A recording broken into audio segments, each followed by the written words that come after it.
Hello everyone, welcome to my YouTube channel being a best teacher. आज की इस class में हम subject health physical and yoga education पे टॉपिक करेंगे meaning concept of physical education. Health education का concept, objectives, aims and उसके बारे में काफ़ी कुछ हमने ऑलरेडी कर लिया है। तो हेल्थ एजुकेशन के बारे में अगर आपने लेक्चर्स अटेंड नहीं किए हैं तो उनका लिंक आपको डिस्क्रिप्शन बॉक्स में मिल जाएगा। सो मेक श्योर आप हेल्थ एजुकेशन की भी क्लास अटेंड ज़रूर करें।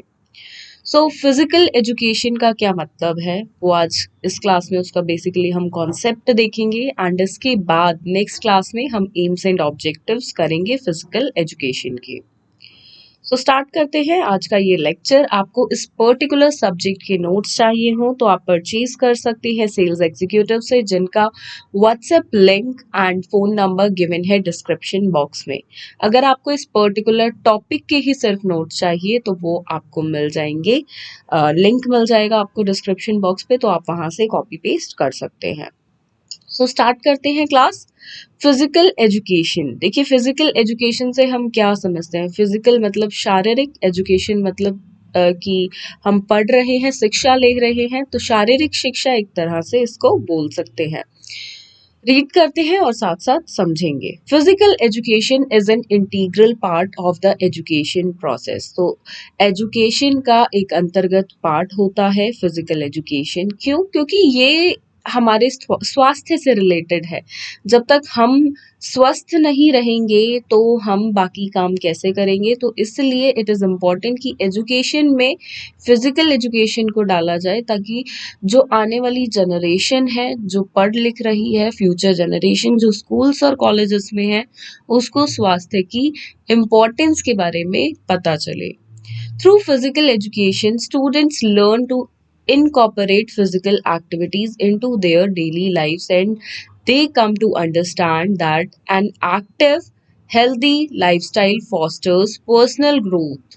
तो देखिए फिजिकल एजुकेशन के अंदर क्या होता है, आपने जनरली स्कूल्स में देखा होगा, चाहे वो प्राइमरी क्लासेस हो, सेकेंडरी हो या सीनियर सेकेंडरी हो, तो वहाँ पे स्पोर्ट्स को इंक्लूड किया जाता है डेली बेसिस पे या वीकली बेसिस पे।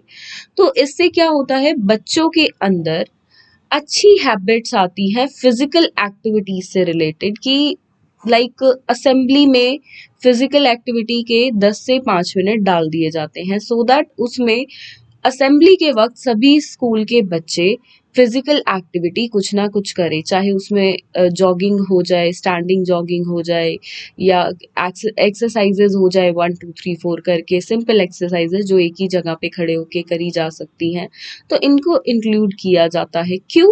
क्योंकि ये बच्चों की डेली जिंदगी का पार्ट बने।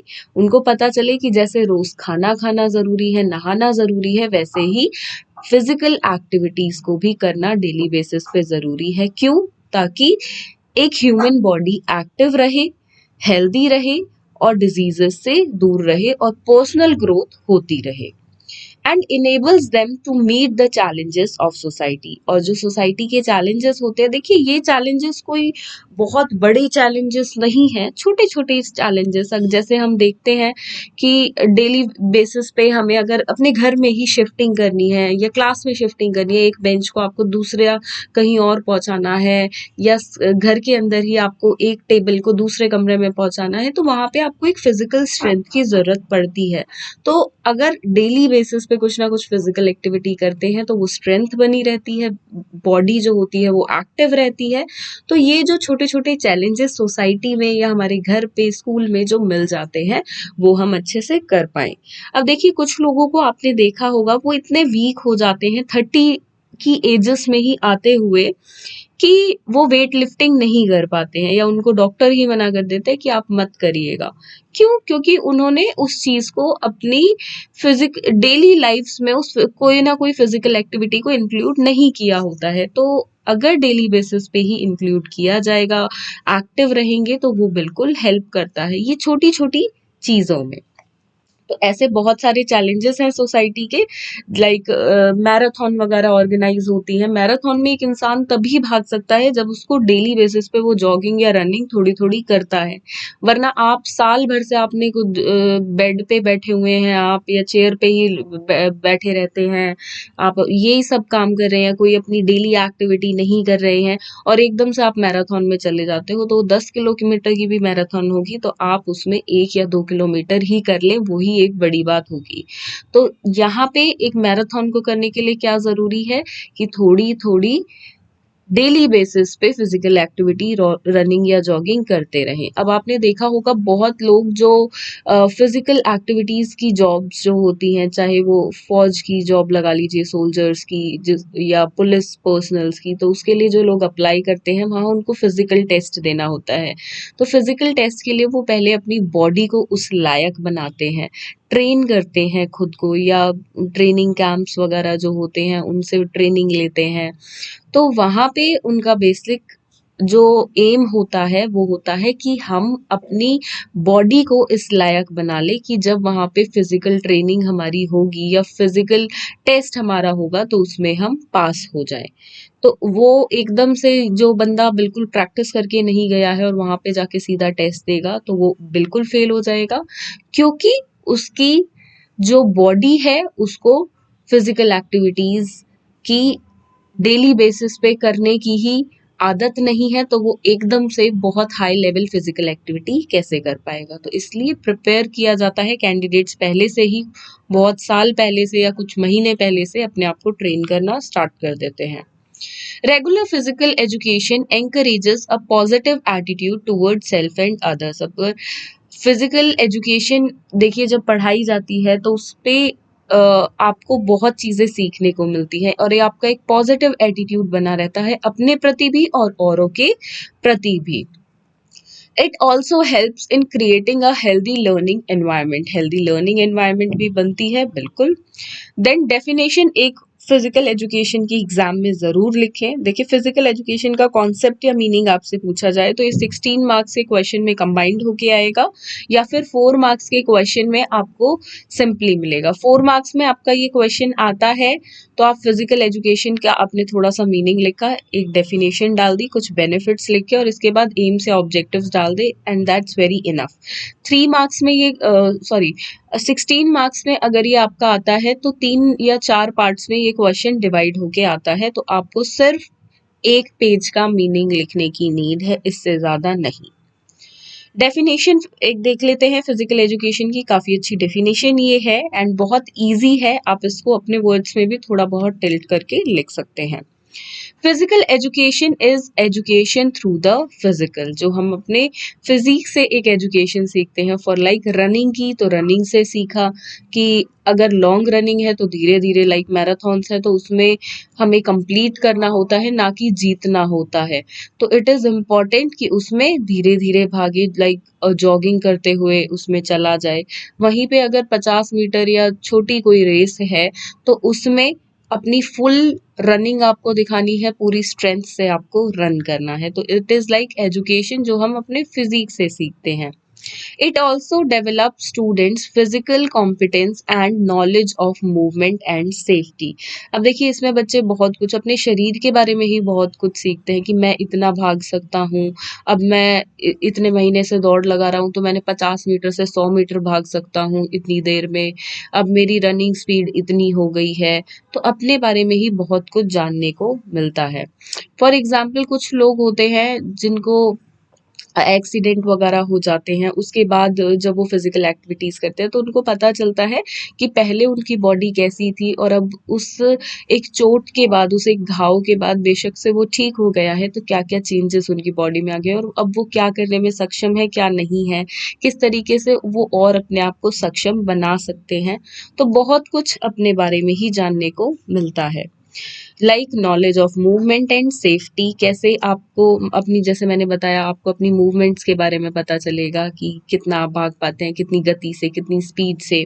फिर सेफ्टी की आपको क्या सेफ्टी रखनी है कि लाइक अगर मैं साइकिलिंग कर रही हूँ, एक फिजिकल एक्टिविटी जो है, तो उस वक्त मुझे क्या सेफ्टी लेनी है, तो मुझे प्रॉपरली नी पैड्स, अपने एल्बो पैड्स ये सब पहनने हैं, हेलमेट पहनना है ताकि मैं सुरक्षित रहूं। अगर मैं तेज साइकिलिंग कर रही हूँ, अगर गिर भी जाती हूँ तो फिर मेरे को चोट नहीं लगेगी। तो कुछ सेफ्टी के बारे में भी फिजिकल एक्टिविटीज करते आपको पता चलता है। And their ability to use these to perform in a wide range of activities associated with the development of an active and healthy lifestyle। तो अब ये जब आपको मूवमेंट्स पता चल जाएंगी हर एक फिजिकल एक्टिविटी को करने की, उनके बारे में सेफ्टीज पता चलेंगी जो कि फिजिकल एजुकेशन में पता चलती हैं, तो ये क्या प्रमोट करेगा, ये हेल्प करता है आपको जीवन भर एक एक्टिव अपना शेड्यूल बना के रखने का, अपनी डेली लाइफ में फिजिकल एक्टिविटीज को इंक्लूड करने का और आपका एक हेल्दी लाइफस्टाइल मेंटेन करने में। तो ये है बहुत अच्छी इंपॉर्टेंस फिजिकल एजुकेशन की। अपने वर्ड्स में लिखें, किसी के वर्ड्स को कॉपी करने की आपको जरूरत नहीं है। डेफिनेशन ये किसी के द्वारा नहीं दी गई है, रैंडम डेफिनेशन है, तो आप इसको अपने वर्ड्स में भी थोड़ा बहुत तोड़ मरोड़ कर लिख सकते हैं। The benefits of physical education include, तो फिजिकल एजुकेशन के क्या क्या फायदे हैं। इंक्रीज फिटनेस लेवल, देखिए ये आप कॉन्सेप्ट में इंक्लूड कर सकते हैं बिल्कुल, तो ये ना सोचे कि ये तो अलग से है, ये कॉन्सेप्ट मीनिंग में नहीं आता है, आता है।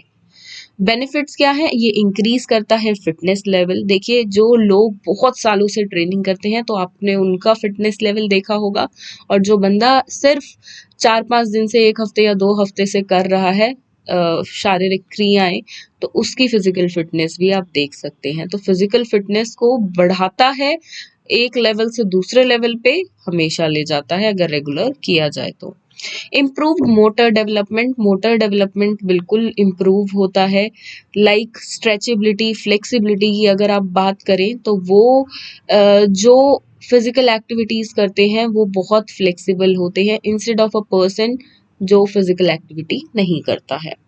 Tendency towards more active lifestyle, अब देखिए उनका एक्टिव लाइफस्टाइल होता है। आपने देखा होगा एक लेजी पर्सन जो बेड पे पड़ा रहता है या चेयर पे बैठा रहता है, टीवी देखता है, फोन चलाता है और शारीरिक क्रियाएं नहीं करता है, तो आप उसको कुछ काम भी बोलोगे तो वो एक काम कर देगा, दो कर देगा या करेगा ही नहीं, और वो तीसरे में तो बिल्कुल थक ही जाएगा, उसको फिर 10 घंटे की जगह 14 घंटे की नींद की जरूरत पड़ जाएगी। लेकिन एक बंदा जो एक्टिव है, जो फिजिकल एक्टिविटीज करता है, उसका एक्टिव लाइफस्टाइल भी होता है। वो एक जगह से दूसरी जगह ऐसे चुटकियों में काम कर देता है कि किसी को पता भी नहीं चलता, और कम समय में भी। क्यों? क्योंकि उनका एक एक्टिव लाइफस्टाइल होता है और हर चीज फॉलो कर पाते हैं। बहुत लोगों को सुनते हैं कि वो कहते हैं हमें तो टाइम ही नहीं मिलता, ये नहीं होता, वो नहीं होता, तो ये सिर्फ एक बहाने हो जाते हैं। एक्टिव लाइफस्टाइल है तो आप सब कर पाएंगे, आप हर चीज को अपने लाइफस्टाइल में, अपनी रोजमर्रा की जिंदगी में भी इंक्लूड कर पाएंगे। देखिए इसको, ये बहुत कॉमन टॉपिक्स हैं, अपने आसपास एग्जाम्पल्स ले लें। बहुत लोग आपके आसपास होंगे जो एक्सरसाइजेस, फिजिकल एक्टिविटीज करते होंगे, बहुत लोग होंगे जो नहीं करते होंगे, तो 2 लोगों को उनको कंपेयर कर लो, आपको ये पूरा टॉपिक समझ आ जाएगा। Next is positive correlation between the learning of physical, mental and social skills, तो बिल्कुल एक पॉजिटिव कोरिलेशन है लर्निंग करने में, चाहे वो मेंटल हो, फिजिकल हो, सोशल हो, स्किल्स में, इनके स्किल्स बेसिकली।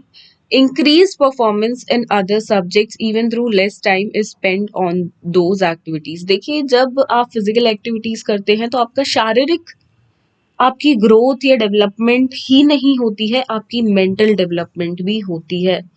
बहुत हमारे बड़े बूढ़े कहते हैं कि जब आप फिजिकल क्रियाएं करते हो, शारीरिक क्रियाएं करते हैं, या एक्सरसाइज वगैरह को, अपनी रनिंग को अपनी डेली लाइफ में लाते हो, तो उससे आपकी दिमाग की नसें खुलती हैं। तो इसके पीछे साइंटिफिक लॉजिक भी है कि आपका मेंटल वेलबींग भी बना रहता है। तो बिल्कुल ये वाइस वर्सा है कि फिजिकल एक्टिविटीज आपके मेंटल ग्रोथ में भी बिल्कुल हेल्प करती हैं। और आप देखिए बाकी चीज़ों में जो दिमागी चीज़ें हैं, पढ़ना या कुछ अलग सब्जेक्ट्स में, जैसे कि यहाँ है कि ध्यान लगा पाते हैं, कम समय में कुछ कार्य कर पाते हैं, तो वहाँ पे बिल्कुल फिजिकल एक्टिविटीज अगर आप करते हैं तो आपको ये हेल्प करता है। बेसिकली मेंटल ग्रोथ में, तो आप वो पॉइंट भी यहाँ पे इंस्टेड ऑफ दिस लिख सकते हैं। Increased attentiveness and alertness through the school day. तो देखिए बच्चे जो फिजिकल एक्टिविटीज में इंक्लूड होते हैं तो वो अटेंटिव भी रहते हैं और अलर्ट भी रहते हैं। तो टीचर्स के लिए यहाँ पे ट्रिक होती है कि जो बच्चे अटेंटिव या अलर्ट नहीं होते हैं क्लास में, तो उनको फिजिकल एक्टिविटीज ज्यादा कराई जाए और इससे वो अपने स्कूल लाइफ में अपने अलग अलग सब्जेक्ट्स में ज्यादा ध्यान लगा पाएंगे। Long term improvement in personality image, तो बिल्कुल एक पर्सनालिटी भी बनाता है। देखिए एक यहाँ पे एग्जाम्पल मैं आपको बहुत अच्छा देना चाहूंगी। आजकल के लाइफस्टाइल में जो बच्चे लैपटॉप, फोन, कंप्यूटर्स इनमें ज्यादा होते हैं, तो आपने उनकी कमर को एक्चुअली देखा होगा, उनकी बैक जो होती है वो थोड़ी सी झुक जाती है। उनको सीधे बैठने की आदत तो बिल्कुल, वैसे तो आजकल बहुत कम है जो बिल्कुल सीधे बैकबोन को स्ट्रेट करके बैठते हैं, जो एक करेक्ट पोस्चर होता है। बट जो फोन लैपटॉप ज्यादा चलाते हैं उनकी ऑटोमेटिकली ही कमर जो होती है वो थोड़ी झुक जाती है। ऐसा क्यों? क्योंकि वो फिजिकल एक्टिविटीज नहीं कर रहे हैं और ये बैठे बैठे की क्रियाएं कि लैपटॉप पे बैठे रहना, फोन पे बैठे रहना, तो उसके कारण वो हो जाती हैं। तो वो बढ़ावा देती हैं लेजीनेस को। तो वहां पे एक पर्सनालिटी, लाइक एक कड़क पर्सनालिटी जिसको बोलते हैं, या एक अच्छी पर्सनालिटी, स्ट्रांग पर्सनालिटी नहीं दिखती है। वहीं पे एक पर्सन जो फिजिकल फिट है, जो डेली बेसिस पे कुछ ना कुछ फिजिकल एक्टिविटीज कर रहा है, उसकी एक अलग से ही पर्सनालिटी, स्ट्रांग पर्सनालिटी दिखाई देती है। आप अपने स्पोर्ट्स टीचर को इमेजिन करिए स्कूल टाइम में, तो उनकी क्या पर्सनालिटी थी। कोई भी स्कूल हो, स्पोर्ट्स टीचर, फिजिकल एजुकेशन के जो टीचर्स होते हैं, वो हर स्कूल में मैंने ये नोटिस किया है कि उनकी एक अलग ही पहचान होती है। तो उनका रौब, रुतबा, उनकी पर्सनालिटी के बारे में सोचिए, आप लास्ट पॉइंट को रिलेट कर पाएंगे। सो ये था meaning and concept of physical education. Next class में करेंगे AIIMS and objectives of physical education. Notes को विजिट जरूर करें, लिंक इस पर्टिकुलर टॉपिक के नोट्स का आपको मिल जाएगा डिस्क्रिप्शन बॉक्स में। So thank you for watching this video, and do share this video with your friends and subscribe to this YouTube channel, which is Being a Best Teacher. Thank you.